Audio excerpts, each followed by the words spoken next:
Well, welcome back to another community interview here on the channel.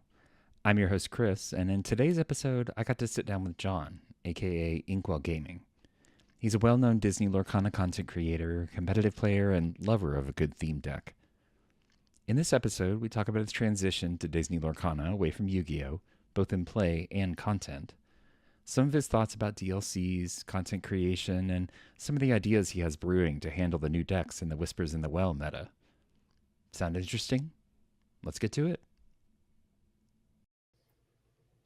Well, hey, John, how's it going? Pretty good. How are you today?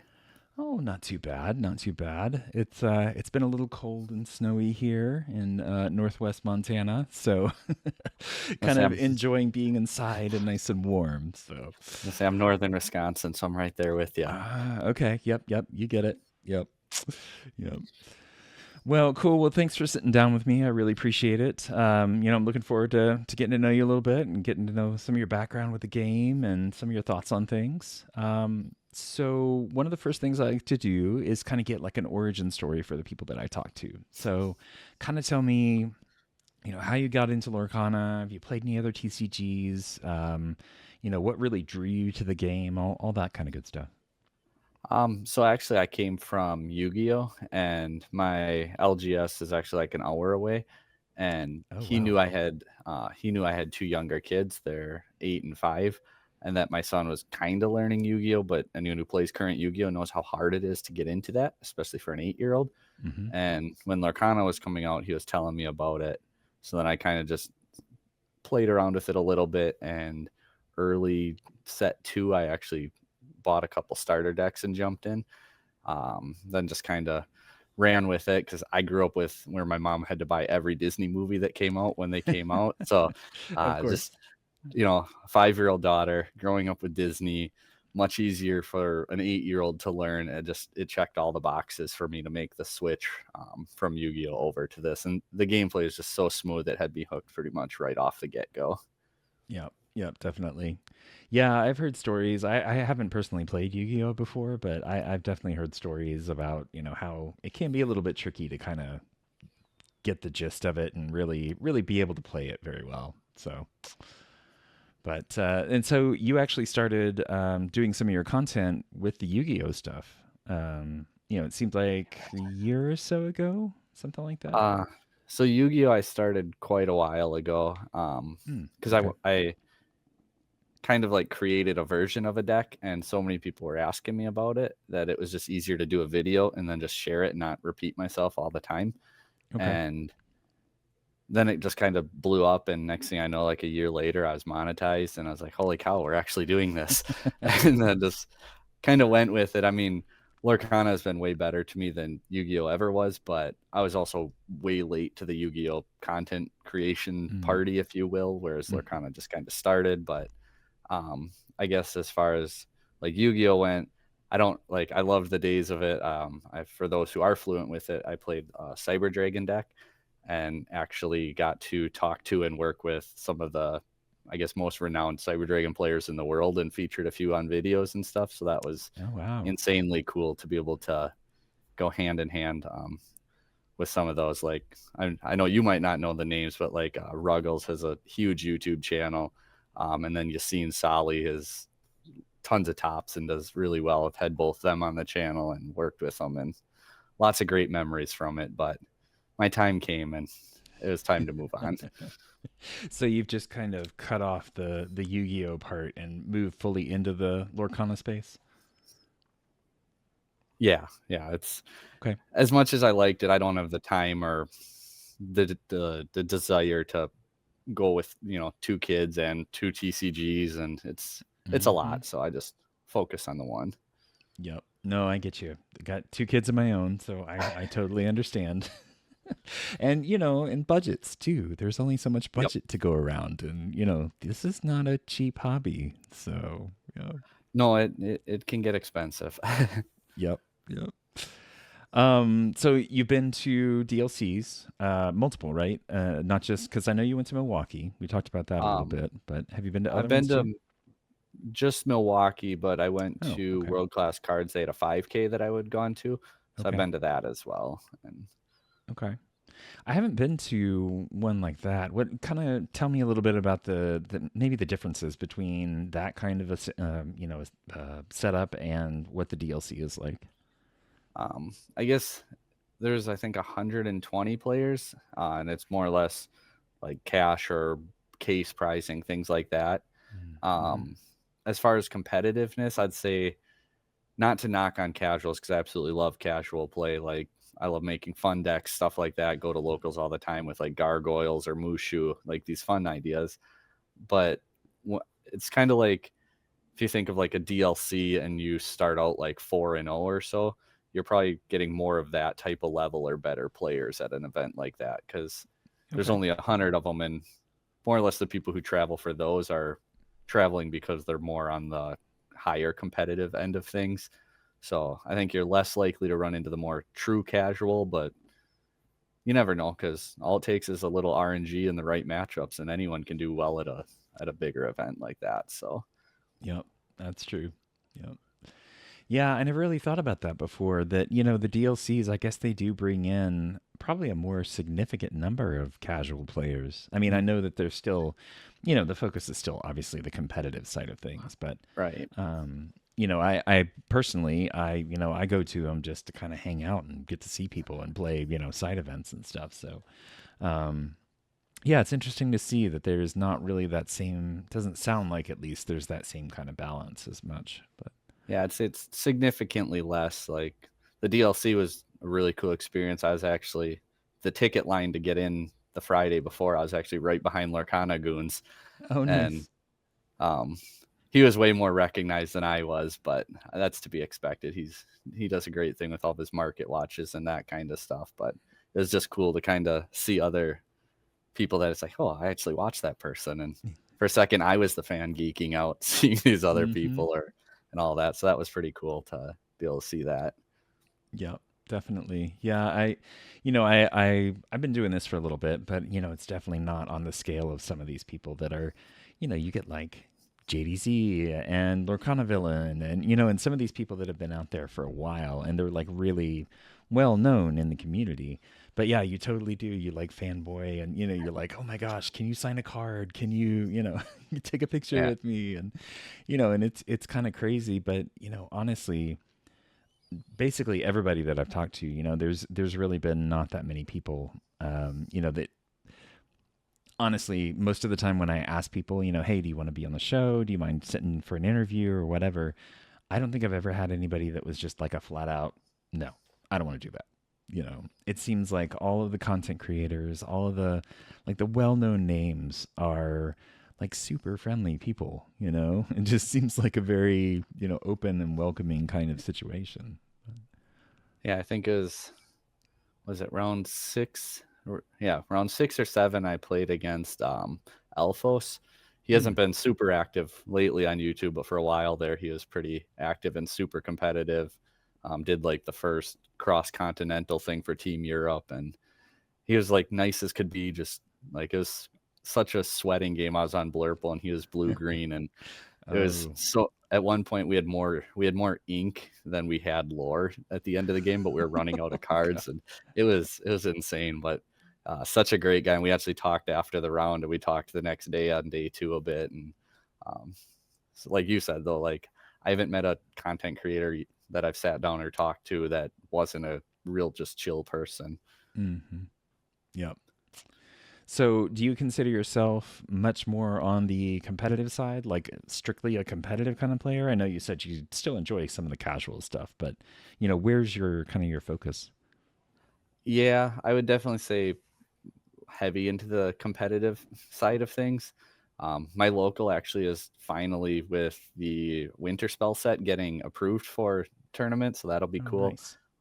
That one I might play a little more casual, but my other ones are all an hour away. So usually when I go there, it's for set championships for a box tournament case event. So I try to bring a more competitive deck, I guess, because if I got to drive an hour plus entry fee, it's like I'd like to get something back out of it. Yeah. So I do lean that way. But online, I mean, I play, like I said, I'll play my fun decks on Lurk and Needle and stuff like that all day long, and I Hmm. enjoy them. So Nice. Nice. Yeah, it's really fun to play a game that, both sides of it can be equally represented. You don't have to just play competitive decks. You can play puppies or whatever you, Mhm. whatever you kind of want to, whatever you feel like, and still have fun doing it. You may not win a whole lot, but it's still pretty fun. So, Yeah, definitely. yeah. So do you have a favorite kind of like casual deck that you've put together before that you really enjoyed playing? Um, I'm gonna make Mushu viable one day. Hey, he's a great I loved the card. artwork, loved the Yeah. card. It's close. I think the gargoyles actually help it out a lot because they're overstated, Hmm. big challenging, and like the new Goliath actually helps your gargoyles gain lore when challenging, and Goliath helping with your consistency issues, especially because it's usually that late game when you run out of cards, so he keeps you full. There's something there. I think it's a little bit of ways yet, but one day. Yep. Yep. Yeah, I played a deck for I guess it was a couple of sets ago when that Mushu first came out. And I managed to have one round that I got two of them out, which was just like absolutely deadly. But never happened again, but it was super fun. So, Yeah. but yeah. Well, cool. Well, speaking of the DLC Milwaukee, how was your time? How did it go? Um, could have been better. I went 5-3. Missed day two by the one match. Okay. I was Still pretty good. playing. I was on Blurple, like I said, but for people who follow my channel a lot, I tend to do things that aren't always, I guess, the popular trend. Hmm. And my biggest thing leading into the event and talked to a few people is that with like Purple Steel won the evasive battle versus Blurple. So I knew you're at a disadvantage, like trying to just go evasive versus them. And versus like Blue Green, Genie wasn't very good. Versus Aggro, Genie wasn't very good. So I actually cut Genie out of my list for Milwaukee, um, Interesting. and played Okay. the 5/5 Scrooge instead because I just like the ability to either Ah. quest or just start slamming into my opponent and force like 2 or 3 for 1 trades on my opponent. Hmm. Um, and I built the deck so that it would just handle like blue steel, purple steel, the mirror match as effectively as possible. So naturally, I played amber steel in like 4 dog decks really early in the Yeah, tournament. of course. Of course. That's the way it Um, goes. Yeah. I was I played or yeah four of those decks total, and I went 3-1 against them. So I came out good. I actually lost a mirror match as my winning in at the end, and it was unfortunate, but he happened to have 4 hidden strength or hypnotic strengths, and they were the perfect Ah, timing because I had 3 Iagos, and it was a good match though, and it happens sometimes that they just have the right card. 'Cause that's why we build the way we do is you want to have the right card at the right time, and mm-hmm. sometimes it happens. But it was a cool event. I actually got to sign 2 playmats, which I even told one, I don't think I'm popular enough to do this, but I will if you want me to. But it was cool. It was kind of almost surreal, like being recognized by people, Mm-hmm. or like some saying like, "Oh, I recognize your voice," or "Do you do YouTube?" And then it all clicks, and so that was kind of cool, I guess, because I've had people say like, "What's your professional opinion?" I'm like, "I'm just a guy with a camera. I'm not a professional player here." Like, Yes, you are. Yes. With what, so over 6,000 followers on your channel? I yep. think, So you qualify as some kind of an authority on the yeah, topic. So that was a big milestone that we hit. So that was cool. nice. How long ago was that?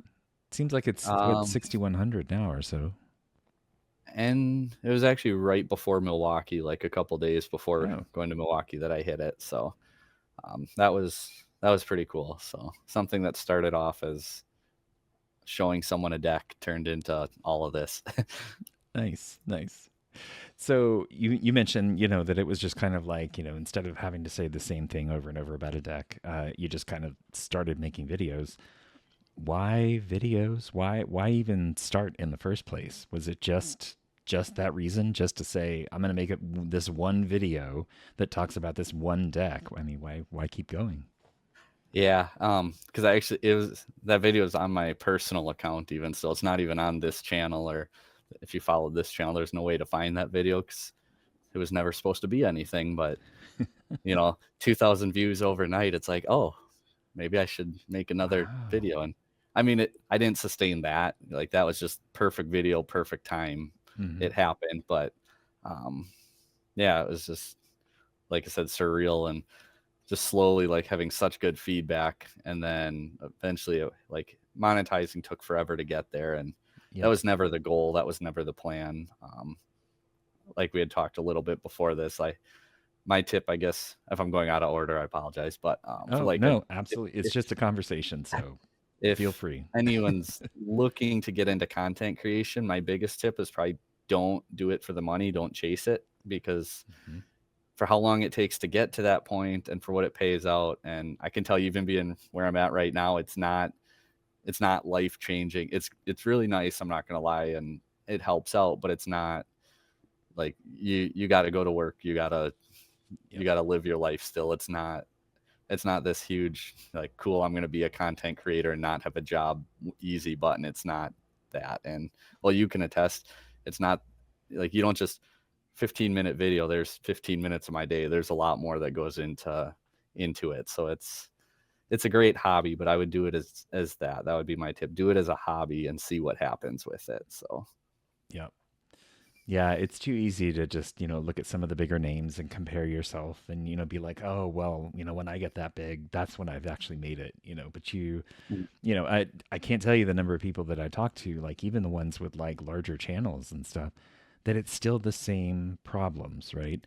It's still finding the time to do editing. It's still, planning out things in advance or, trying to figure out when something breaks. I mean, if you've got one computer and that's what you record on, what happens if that breaks? It's you like, lose internet for a week or yeah, yeah, exactly. Yeah. so, I actually had something like that where I was recording one episode with Katie from the Lore Keepers Inn, and I think it was about halfway through, and my power went out, which was super oh, fun.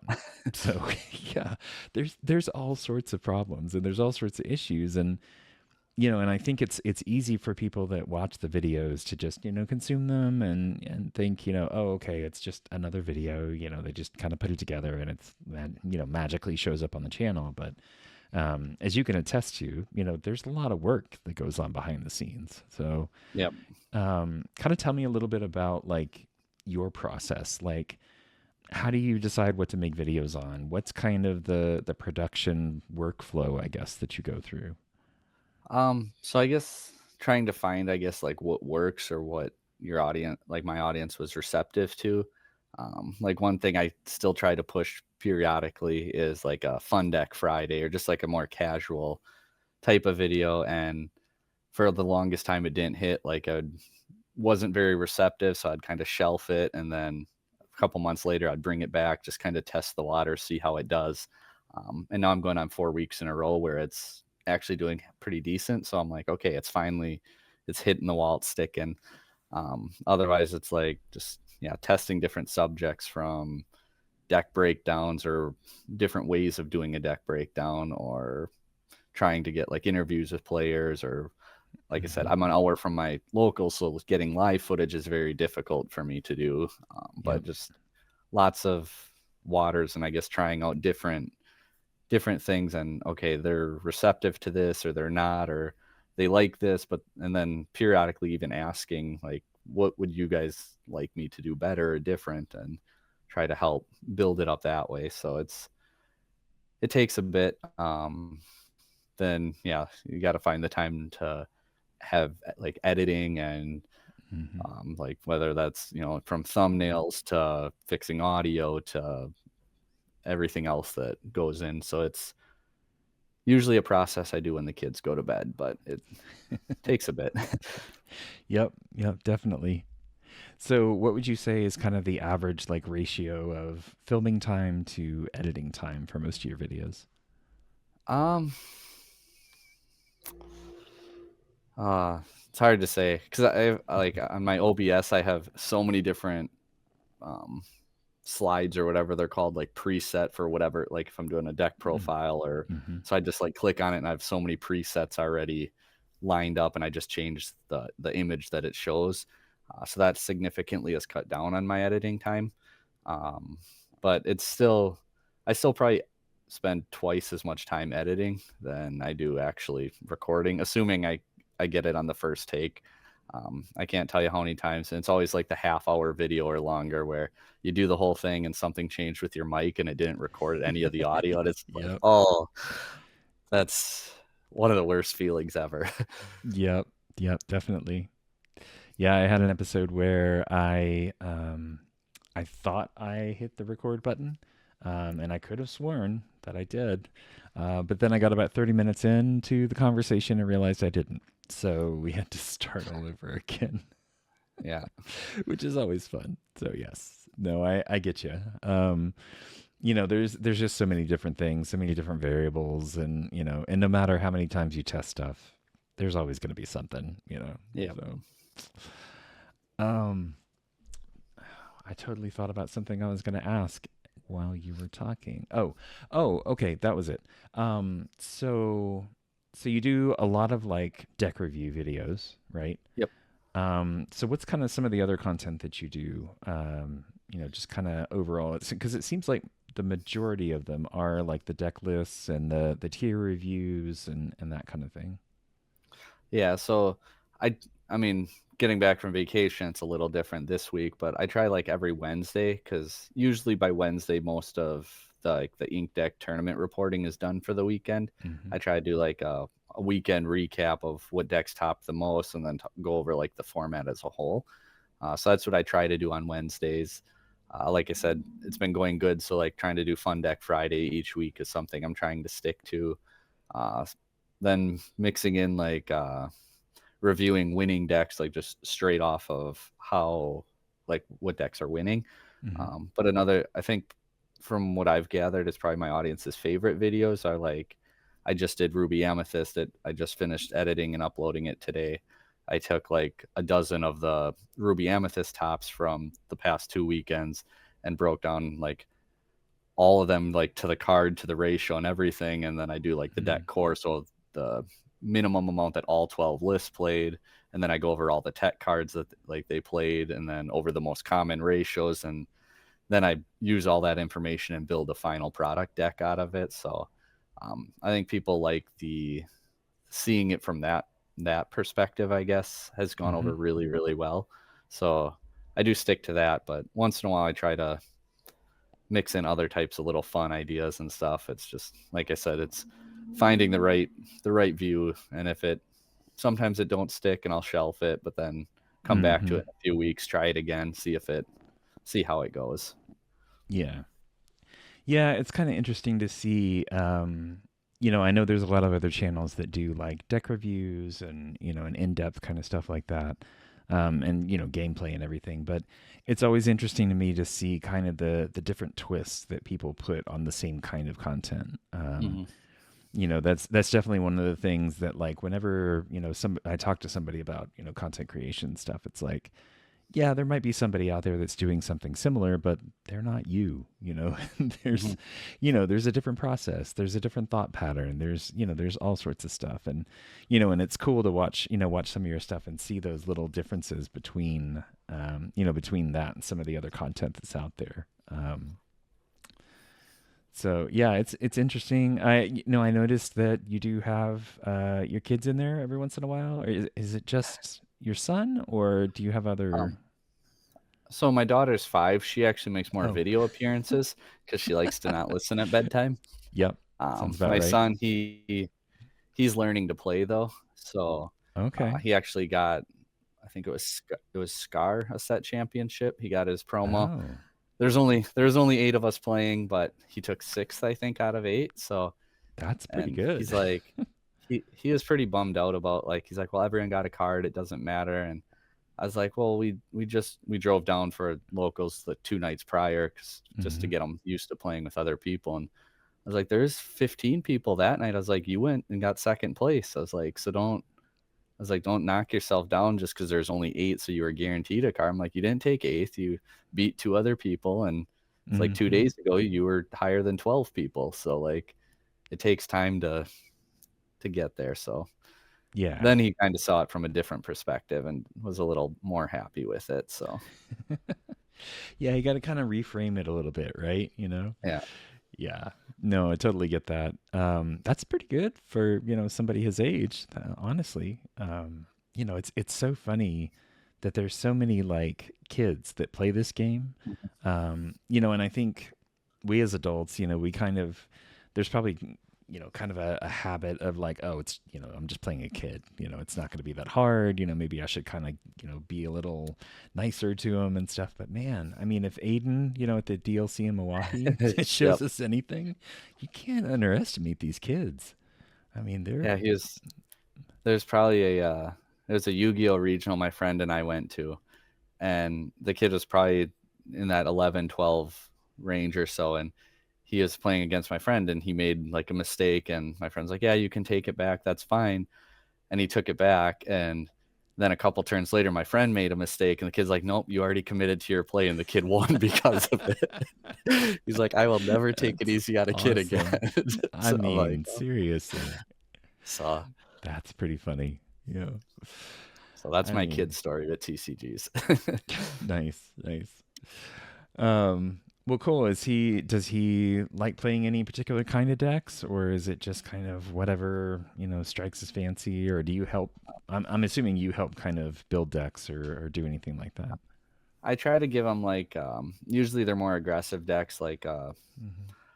less where, because he's good at understanding his deck and how to mulligan and think it through. But I feel like throwing, okay, now you have to understand every other meta deck to play your deck properly is difficult at that age. So trying to Yep. give them a think less about their strategy. And with yours right now, he's on a yellow blue, like a support aggro. So Hmm. it's kind of Okay. introducing a little bit of like, okay, who do I give support to protect against which characters of yours that first time, or also teaching them like you can actually like quest, give your support to, like, he plays Thunderbolt, the bodyguard, like, but now you use Mm-hmm. bodyguard to banish their character and you take no damage from it, and he's exerted to be bodyguard. So like slowly introducing them into more strategic mechanics like that. So Nice. he's liking it so far and doing pretty well with it. So It's gonna be beating you every time before too long. that the time he took second, he did beat me that day. So That's awesome. I mean, How big was his smile after that game? oh, it was huge. But I mean, I think he was on like Amber Amethyst and I was on some slow control deck, and he just went like triple daisy in the first two turns. I'm like, yeah, Oh, that's like that's gonna oh, hurt. that's So rough. Yep. but that's what the deck's supposed Yeah. to do though. So Yeah. Oh, yeah. Absolutely. I mean, that's why you include that stuff. So. it, Well, cool. Okay. So you've been doing the content creation thing for a while. Um, what has been kind of some of the things that you've learned along the way? Whether it's like technically speaking or just, motivation or, anything like that. um everyone has an opinion. You can't take it to heart. Like I used to get worked up sometimes over what people would say, Mm-hmm. like in videos or in response, and I realized like it's the internet. You can't. I started to like now, if I have a comment that's kind of out there, I'll read it. I'll put it down, and I'll wait till like a couple hours later. I'll go back, read it again, and just kind of answer it a little more diplomatically, not try to just like head rush into it, because sometimes they're Yeah. right and they have a good point. It's just it's never easy to take certain criticisms. I'm pretty good overall at taking it, but there's certain things that are difficult at times, and that's probably one of the biggest things I've learned is like dealing with people like through the internet, and like I'm not always right either, so it's Yep. you know gotta accept that as part of it. But it's yeah, it's almost, I don't know, I feel like, not that I didn't have people skills prior, but like I don't know, it's different. It's weird because it's like I'm by myself talking to a camera, but like in person and stuff, like especially at the DLC, it was just like so natural. Like people I've never met. Um, it's kind of awkward because like some of them feel like they know me so well, Yeah. but it's like I don't know who you are, and it's really cool to be able to meet them, put faces to usernames, to especially like Hmm. Discord handles. Be like some people when they said theirs, I'm like, oh yeah, I actually recognize your name popping up on a lot of videos. So, like just yeah, it's pretty like just cool with that, and just yeah, learning. It's like I said, I don't know. It's in a weird way. It's carries over into like real life, just talking and dealing with people and things like that. Stuff I'd never expect talking to a camera to help with. Yeah, yeah, definitely. Yeah, it's definitely a different experience to like, basically be sitting in a room. Now it's easier for me, right, for this show because I'm actually talking to someone. But for your usual kind of content, yeah, I mean, you're just basically talking to the camera. It's you might have your son there in your lap or something to, kind of talk through different things, but yeah, it is definitely a different experience. And I can't say I've had the pleasure of anybody being like, "Oh, hey, I know you from, whatever." But I have been on the other end of that where I'm like, "Oh, hey, Zach Bivens, hey, how's it going?" And it's like you feel like you know them, and people watch your channel and they're like, "Oh, I know what he thinks about these certain decks. I know, his opinions on things." And so they kind of get to know you a little bit. But yeah, I can imagine it's a little weird to have somebody walk up and be like, "Hey buddy, you know, you, Yeah. you're my friend." Well, well, that's like I said, the weirdest part is like people coming up to me and saying it, but I'm over here like, oh, there's R&B, and I go over there and I talk to Yep. him like I was on both sides of the coin all day long. Or Yep. Chris Oyola's a pro. He made top 8 actually, and I had him on my channel for a while. And like right away, I ran over and talked to him in person for the first time, and like so I was like I said, just being able to be on both sides of that where Hmm. I don't feel like I'm at that point, but apparently I am. But at the same time, I'm chasing down other people and like, oh, I love your channel, or your like follow your path, your decks on Dreamborn stuff. Like love looking at your ideas and your takes on things like that. So like R&B Hmm. is a big one that I like to watch, and for what he comes up with deck choices and things like that. So Yep.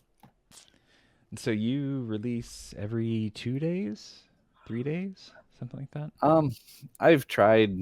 I try to do like every other, every third.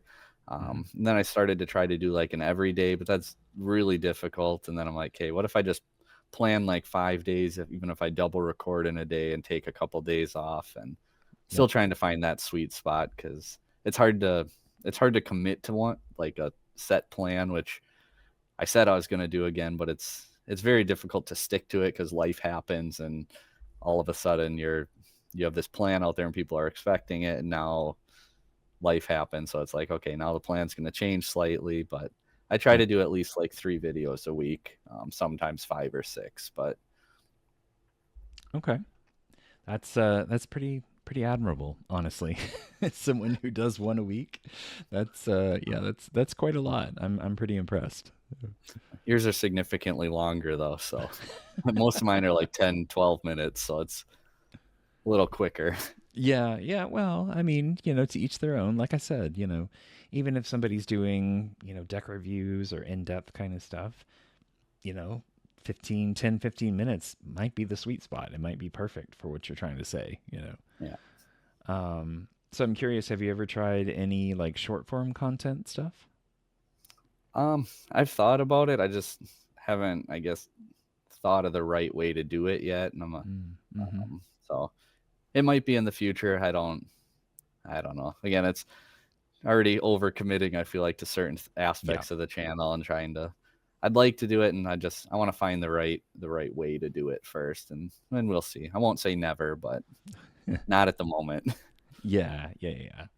Well, and it's I've been trying to experiment more with it lately, and it's definitely a different feel. Like if you've been so used to like the sit down, kind of stuff with longer form YouTube stuff, even if it's like 15 minutes, that's still kind of long form.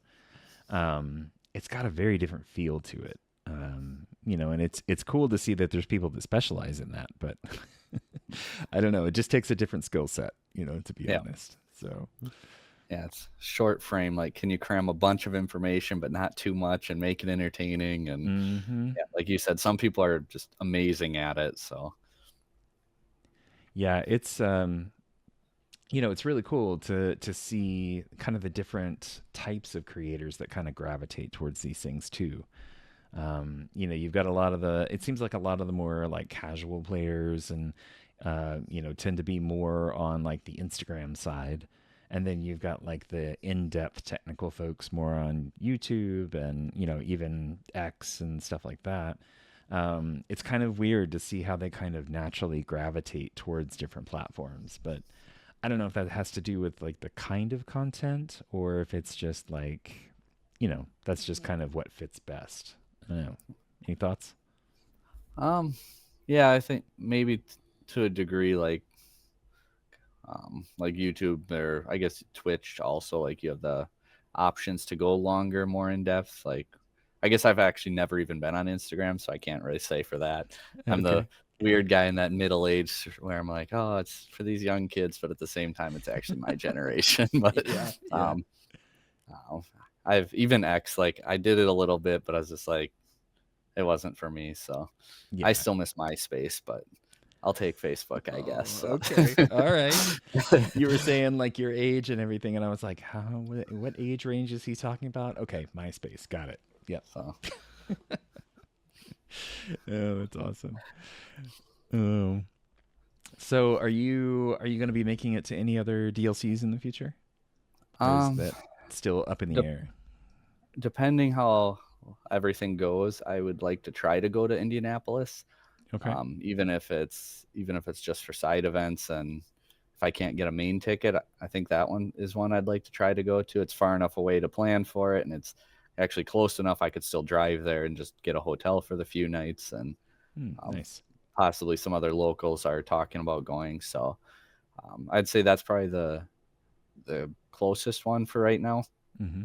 Otherwise, I've heard whispers of some bigger, like 5, 10K style events possibly coming next year in Wisconsin. So those I would like to attend. I'm not going to throw the name of them out there yet because again, it's whispers, so it's a reliable source, but we'll see what happens, I guess is the best way to put it. So Yeah.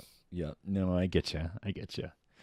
Yeah, it's really cool to see all these like little smaller, I mean, not really smaller in some cases, but you've got CCQs and all these different events that are popping up more and more all around the country to kind of compensate for not having as many DLCs or not having the availability of those DLCs for everybody. And then to be able to have the CCQs where you can, earn a trip to nationals and all that's really cool. Have you said you played in one of them before, right? yeah, I did a world class cards, had a 5K That's right. That's right. last year. And that was a lot of fun. It ran great. It was like they had anyone who had won a golden Mickey got a golden Mickey pin to wear, and if you beat them, you got a free pack of first chapter. Like they Okay. ran the event really well. They were giving away enchanteds throughout the day. It was a really fun atmosphere. Oh wow. So Okay. they did do a really good job there. So Nice. that was a lot of fun. Did it have like any side event stuff or was it just the main competitive event? It was just the main event, and actually that one I was 4-3, and I think you had to go 6-2 to make top 8 to play it Uh, out. And the weather was starting to get not the greatest, so I decided to just drop out and go home at that point. But it was, like I said, it was pretty competitive. Like the whole world class cards team was there at the time. I know like Tiago and Ed weren't on the team yet, but like mhm. DKP was there. And at least the first day he went 4-3 in the first event. So it's like Hmm. ties back into, a little bit of RNG matchups. Like you can be the best player in the world and sometimes you don't do well in an event. Like, he might top 90% of them, but that was the 10% where, anyone on the right day could have a nice run and go do it. So like I guess stick with it and push through. You never know. Yeah, yeah, definitely. I mean, coming back around to it, you saw Aiden beat DKP. Yeah. I mean, it's it's not, there's not one person that's always going to be on top. So, always hope, right? Yep. Yep. Well, so you kind of used the term a little bit earlier in reference to something else, but whispers. So we've been dealing with, or not dealing with, but we've had had the set for a little while now. I'd love to get some of your thoughts on just the set in general. Anything that you see in the meta that's really interesting. Anything that you've found that you might want to be trying out? So I guess set in general, I think two of my favorite enchanteds across the entire game so far are Spooky Sight and Headless Horseman. Nice. One, just absolutely love the whole Sleepy Hollow, all that, and just the artworks on them I think are amazing. I actually got a custom playmat of Spooky Sight. I don't know if I'll be able to see it or not. Nice. I actually have it next to me, but Oh, cool. That's so awesome. I had gotten that made right away. I'm like, nope, that's going on a playmat. That's what I'm doing. Hmm.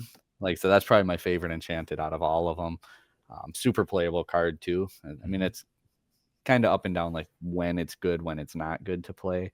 I liked that it felt like we haven't had a set since probably like set 2 that changed the meta this much, where it was just so many impactful cards from like Rapunzel and Amber. Obviously, you had Cinderella and like Hades, Demona, but then Hmm. like Headless Horseman now just shot up in price and is such a good card. Even Webby in green is a fantastic legendary. Steel, I guess I can't think of what their legendaries were, but like the Headless Horseman, the 8 cost card is a super strong card. Thunderbolt, like Hmm. every color got really good cards to play, and I think that was something we haven't seen in a set in a while. And just like where the format's at, it feels like there's 5, 6, 7 decks that can be really competitive right now. So I like where the game's at competitively.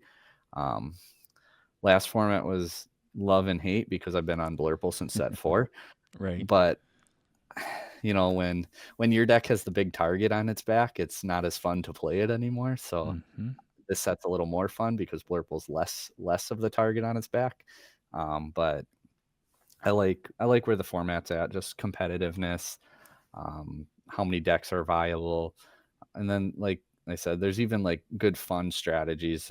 I've heard some people talk about their locals doing like casual nights where you do like under $100 theme style decks, and like I said, from gargoyles to Mushu or like green steel pirates. There's so many, like you said, puppies. There's lots of decks that fit into that casual but fit spot, and I like that about it too. So overall, I'm super happy. I love the set 10 meta, the cards in it. It's probably one of the happiest I've been since the game's been around. So Yeah, it's interesting. You're not the first person I've heard say that. I know a lot of people, especially after Fabled, that was kind of meh. It was largely reprints, so it kind of makes sense that it was just mhm. kind of eh. But yeah, to get so many different cards, and then and to even get like the whispers and everything in it, kind of the new mechanic, and it's honestly, it's more than a new mechanic. I mean, it's got boost and everything, but they just have like a different feel to them than some of the other cards. As far as like how you play them and how the strategy behind them and everything. So yeah, it's really interesting. I think a lot of people are really enjoying. Still even a couple of weeks after the set actually came out, they're still just really enjoying like the whole deck building process and really trying to find that right that right fit. Like you said, there's still 6, 7 different decks that are still viable out there. Which is interesting for it seems like the past couple of sets, there's always been like the 2 and 3 big decks that was what everybody was playing. So it's good to see the diversification of it. I hope that sticks around and that there's not some like killer deck that comes out and it just blows everything else out of the water. But you never know. I mean, we've got lots of cards to play with. So. Yeah, I survived the green steel Bucky format. I think it'll be okay. Yep.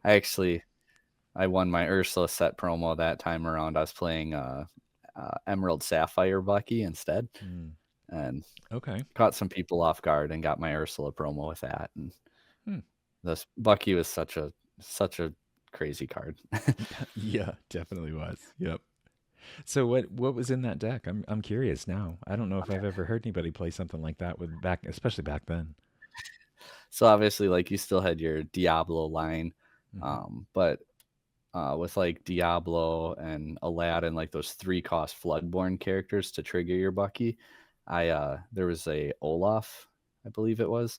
in blue, where his ability was kind of irrelevant at the time, but the fact that he was a Floodborn who quests for 2 and just triggers the discard off Bucky. Oh, And yeah. I remember that one. and then B Prep was probably the card that hurt the most, but you had Ursula to rip that out of their hand. Mm-hmm. Otherwise, like for Steel, I was playing both Aurora and Cogsworth to either give ward to everything and Yep. resist to cards. So it's like if you get a one Aurora and double Cogsworth, it's just like grab your swords, does nothing. As long Yep. as you hit the B Prep, or like it was just smooth sailing. And I think the funnest card in the whole deck was the 3 cost kit Cloud Kicker to bounce them and slow their tempo. But then Mm-hmm. you had the Sapphire 6 cost 3 questing kit that you could shift over it and trigger the discard again. And just being a 3 questing threat was a nice little niche, I guess, interaction that the deck had. So Okay. All right. I think it's mostly a surprise factor that people weren't ready for, but it worked. Nice. Nice. So is there anything that you're working on right now that you're trying to kind of figure out, a good structure to make the deck work? Um, there was one top 16 now with it in CCQ, but I still think that red blue's better than people are giving it credit for right now. So I'm still kind of tweaking with that. It's finding the right consistency for it, but like if you get to that top end, it just feels like just unfair. Yeah. Yep. I could see that. So I'm curious, as somebody who's played, Yu-Gi-Oh before, and I'm assuming you're kind of, familiar with TCGs in general. Is there anything that you would like to see, like in the future of the game, that you think would either, balance out some things, or would be an interesting kind of mechanic to add, or even just, a franchise that you'd like to see in the game? Um, I mean, Lilo and Stitch is like goated. So like, I mean, we have Winter Spell. If we get like, I mean, they could do, was there 200 cards in a set? It would take them what, 3 sets to do all the experiments, and that's just at one time. But Yep. it'd be cool to see some of the experiments coming in. Um, Otherwise, I was gonna say something else. I just kind of lost track of it with that part. But No with worries. mechanics, I feel like it's the double-edged sword where I feel like it would be nice, but at the same time, I could see it also backfiring as a side deck.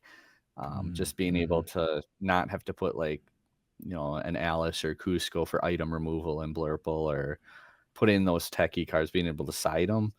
The downside is without those techie cards taking up spots, like the really good decks are going to become even more consistent and better game one because they don't Yep. have to put those in. So I'd still like it. I just, after it happens, I might not like it anymore is all. Yeah, I know. That's one of those things that I've heard a lot of people talk about is, the sideboard stuff is whether it would be good for the game. You have like both camps. Some people are just like, no, absolutely not. It's going to ruin the game. It's going to be awful. And then there's some people that are like, well, no, I played this other game that's got that kind of thing and it works out really well. It's like, I don't know. I mean, it's still a TCG, right? So it's still got kind of the same kind of structure to stuff, um, but it does also play a little differently than some of the other TCGs out there. So I don't know. I don't know if it would be good or bad, and personally. Yeah, I guess outside of that, like coming from Yu-Gi-Oh, where we have not just like, well, there's no rotation in Yu-Gi-Oh, but like there's Oh. certain cards where it almost feels like that, like having a banned list would kind of be nice, Hmm. and not necessarily just banned, but like Yu-Gi-Oh has forbid, like limited also, where some cards you're allowed 1 copy or 2 copies of, because like, I mean, there's not tons of ways to tutor cards like directly to your hand, but like, I don't know. Sometimes it feels like a card like B Prep is almost a necessary evil or something like that. But at 4 copies, it's insanely strong and can be annoying. Yeah. So it's like, is there a balance there between like, oh, rotate this card in, but having like that limited kind of section, Hmm. and that again, that's from years of Yu-Gi-Oh, so I'm kind of used to it. But there's also no rotation there either, so Like you print a new card, and all of a sudden a 25-year-old card that no one's thought about forever became a meta staple, and nobody's ready for it because there's no rotation. But so this game kind of cancels that out at least. So there's Hmm. not, you don't have to worry about that. But sometimes it feels like there's certain cards that you want them in the game, but at 4 they're just very, very strong. Yeah, yeah, definitely. So, are you a fan of rotation, or were you thinking, maybe the game would be better if it was more like the Infinity format?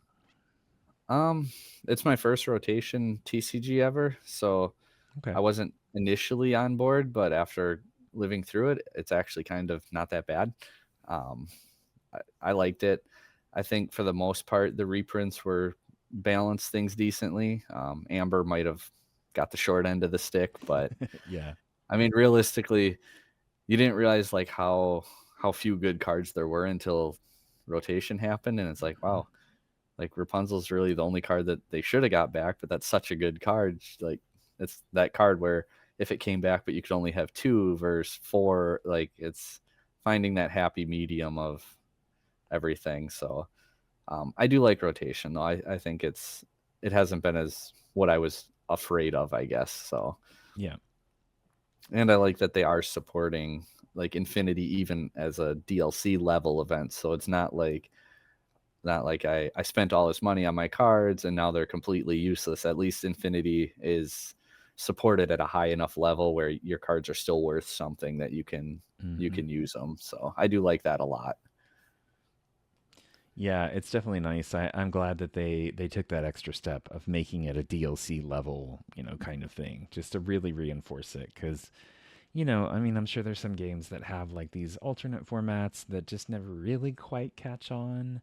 And I know there's some that like unofficial ones in, the Lorcana community, like Heroic and stuff that, they're out there. People love it.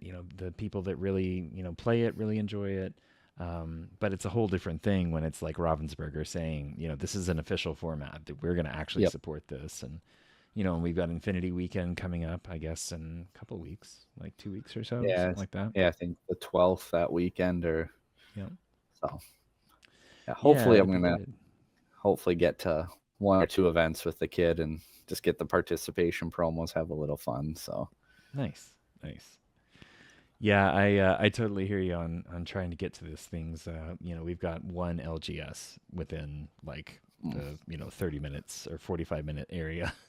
The next one's 2.5 hours away. So yeah, that makes it tough. yeah, yeah, it does. But we make the trip down there. So who knows? We'll see. I don't know if it'll be all on the same weekend, but I know we'll do one here, and hopefully I'll be able to make it there. But yeah. So let's see. We touched on that. Sorry, I'm very much a an organized, like a list kind of Oh person. no. Otherwise, I would never. um. Oh, so I do want to hop back a little bit to the DLC. Okay. Okay. So, kind of based on your experience, I know it's been kind of hit and miss with some people. There were some problems, there were some great things, all that about the actual event itself. From your perspective, what do you think could be done to improve the future DLCs?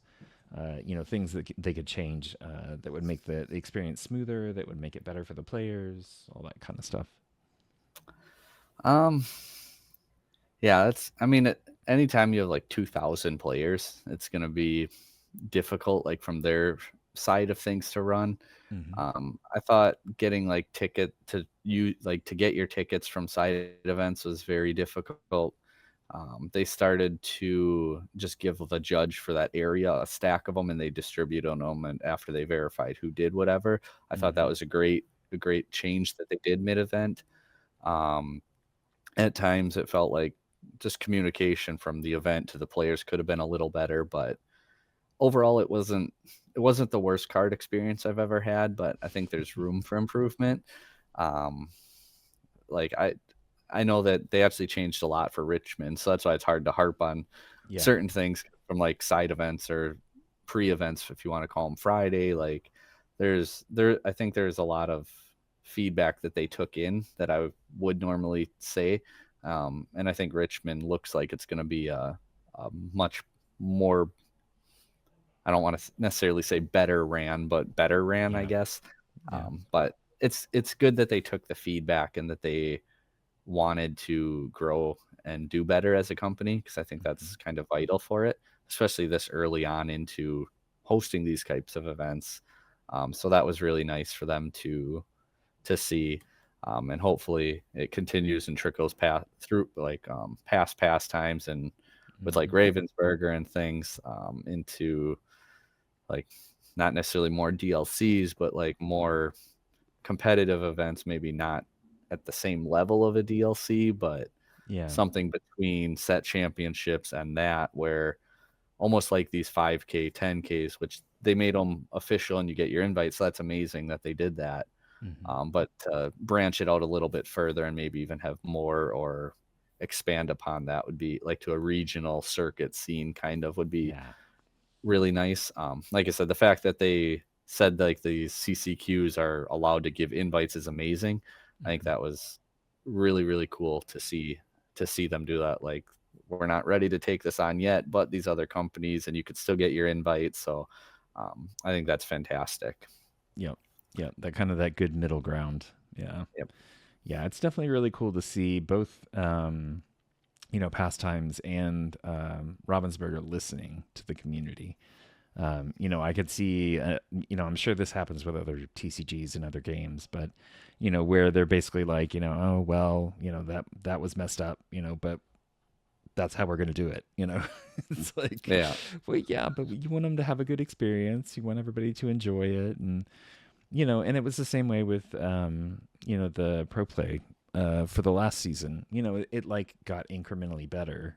I started and I went to the Atlanta one, and it was hard to judge because it was kind of my first big TCG experience. But then seeing the slow improvements as it went along, I'm hopeful that that's going to be the same kind of thing with with pastimes and everything, that they'll make these adjustments, and seems like they're willing, so that's good. Yeah. Yeah. I might not be at Richmond, but I definitely want to catch the stream. Just I know people going, so I'll hopefully hear good stories about how much better it runs. And it's not necessarily because of the people. It's, it's a learning curve. It's, Mm-hmm. you know, venues, wet, like there's so much that goes into all that. So I don't Oh want to yeah. be too hard on them, especially when they are so willing and put it out there and like doing all these things to do it better. Mm-hmm. And I know it's like I've seen people, and I kind of had that feeling too, where it's like, well, why didn't you do it for Milwaukee? But that's not, we can't change the past. They're Yeah. learning from the past and improving, and that's all we can ask of them. So I think that's like, as a player, that is something that I love seeing from the host and the company that makes the game, that they are, like you said, listening and taking that input. It gives me hope that the game's going to last even longer and be Mm-hmm. enjoyable for the foreseeable future, because they're so willing to listen to the player base. So Yep. Yep. Definitely. Yep. Well, hey, John, thank you for taking some time to sit down with me. I really appreciate it. I've had a great time just chatting and getting to know you. yeah. So I want to end with the same questions, the same four questions that I ask everybody. So first off, what is your favorite ink and card right now? Favorite ink, I think, has to be Amethyst. Outside of playing a little bit of Bucky, like everyone else did in that format, I think Amethyst has been the color I've played every format ever, from Okay. Amber Amethyst initially, just playing hyper aggressive, to green purple, to purple steel, and then blurple forever. So Amethyst probably would be that. Um, I guess favorite card like in that color, Any card, honestly, could be favorite art, could or be favorite, you know, like playability I said, kind of artwork thing. goes down. Artwork is Spooky Sight Enchanted, hands down. Yeah. Favorite card, it might not be favorite card, but in Blurble right now, like the new Boost Kristoff is such a slept on card that Mm, I absolutely love that card so much. Just getting the extra ramp and then bouncing it with Olaf or Elephant, and now it's essentially like mm-hmm. you drew two extra cards because they're under it. Yep. Super slept on. Um, but yeah, absolutely probably one of my favorite cards in the deck right now, just because people don't expect it, and I like cards like that, like these weird cards that people aren't ready for, and they sit down and read, or like, oh, that's not threatening, or they say it's super threatening, and now they use a Thunderbolt on my Kristoff, and I followed up with Genie, and it's like, do you have another one, or is my Genie just gonna run through you for a few turns? And um, so I'd probably give it to Kristoff right now in a turn of events. Okay. All right. I could see it. I had a deck that I played this past week at just League, and it was one with a bunch of the whispers in it. And that, unfortunately, that was not one of them. But now I want to go back and I would be like, maybe I'll have to go and take a look at it. Yeah. But all right, cool. Second question: favorite Disney movie and why? Um, I think I committed to that with Lilo and Stitch. Okay. Always loved it as a kid, and then the TV show, it just made it 10 times better. My Before I got into Lorcana, then too, the first when I was at a Yu-Gi-Oh tournament, bought the 2 Lorcana starter decks to bring them home. I actually pulled a Surfer Stitch Enchanted out of my first pack I ever opened, My so gosh. instantly was hooked. Lorcana's my game. It's Yeah. Yeah. I'm Definitely. committed. And the fact that it was Stitch, so that was, yeah, I'd probably say Lilo and Stitch, but I mean, Treasure Planet's got to be right up there too. Hmm. Always liked that movie a lot. Part of me wants a live action. Part of me says don't ruin it. I'm torn between the two of Yeah. what I would like to see, but I love Treasure Planet as a movie too. So, opinions on the newer Lilo and Stitch movie? Um, it was different. Yeah. um, I don't know how they would have made Gantu work, so it makes sense that they didn't put him in there at all. The whole take on like the disguising as humans makes a lot more sense, that people aren't freaking out seeing the aliens running around the planet as much. Hmm. Um, so I enjoyed it, and I've seen it a few times with the kids now. It wasn't what I guess initially expected, but I don't think it was bad either. Like I said, I enjoyed it. So I like the original. I think it was better, but it makes sense why they made those changes, especially for a live action movie. Yeah. Yeah. Okay. All right. Cool. Okay. Third, go ahead and give a shout out to your favorite LGS or LGSs. I feel like I'd have to say All Access Card Shop out of Green Bay. Played Yu-Gi-Oh there forever, and then Lorcana. They're the ones who told me about it, and they do such good events all the time. Um, Plus, I guess set championships. I've made the finals 3 times in a row there, not to brag, but two Nice. play mats. Um, Nice. Nice. Otherwise, World Class Cards is actually one of my locals if we go that route. So, like I said, they did really good with that 5K event, Hmm. and they do good stuff too. So I'd say World Class Cards is a pretty good shop, but All Access is, if I had to say I have a home store, it would be All Access. Okay. Cool. Cool. And I'll make sure and get links and all that kind of good stuff to all this so that it's down in the show notes so that folks can find it. So, all right. Last question. Well, oh, you back? Can you hear me? Oh, Oh, yep. did I lose you? I got you again now. Okay. All right. We're good. Yep, Okay. I All right. think I so. think it's kind of a delayed, but that's okay. We'll make do. Okay. All right. And last question. Question, statement, whatever. Tell people where they can find you and your content. So pretty much YouTube, Inkwell Gaming. Hmm. I do have a Discord. You have to get to my YouTube to get to that. Otherwise, I post in like the big Facebook groups. Not as much anymore. I did it early on to kind of get it out there, but I don't do it as much. There's a Lorcana for Beginners group on Facebook. I'd say I post in there more than any other group, just because when I do videos that I think would be helpful to newer players, like I feel like the other groups are kind of, players are becoming more seasoned. So the beginning group, I like to post in there a little bit more frequently, just for anyone who's looking for a starting point, I guess. Okay. Cool. Yeah, I'll have to get the information about that too, just for anybody that's listening that wants to hop in on a group like that. So, Well, cool. Well, thank you again, John. I really appreciate it. I've had fun, and yeah, we'll see you around the community. Sounds great.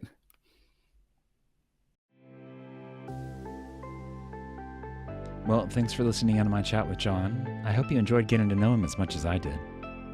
If you like the show, make sure to subscribe, rate, or like the show on your platform of choice.